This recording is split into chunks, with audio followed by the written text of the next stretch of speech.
রব্বুল আলামিন কত কষ্ট করে মাথার ঘাম পায়ে ফেলে বাবা আমাদেরকে মানুষের মতো মানুষ বানালো রে মাওরা। নিজে খায় নাই, আমাদেরকে কোনোদিন না খাইয়ে রাখে না।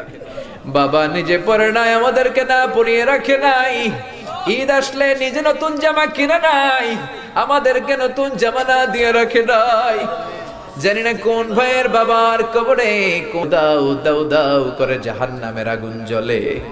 জানি না কোন জনম দুঃখিনী মায়ের কবরটা দাউ দাউ করে জ্বলে। কত কষ্ট দিলাম দুঃখিনী মা, মার কলিজার মাঝখানটাতে লাথি মেরে দুনিয়ায় আসলাম। আমার মা অজ্ঞান হয়ে পড়ে রইল, আবার জ্ঞান ফিরার পর আমারে কোলে তুলে নেয়। সবাই বলল 10 মাসের কষ্ট এত তাড়াতাড়ি ভুললি কেমনে?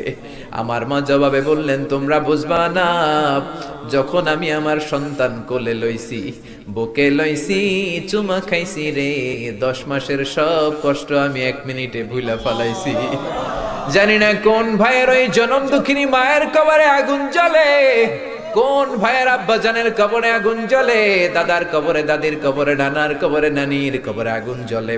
রব্বুল আলামিন নাম না জানা যত মুমিন বান্দা বান্দি তামাম জাহানের যত কবরস্থানে যত মুমিন বান্দা বান্দি মুর্দেগান হয়ে পড়ে আছে, প্রত্যেকের কবর গুলোরে তুমি জান্নাতুল ফেরদাউসের বাগান বানিয়ে দাও।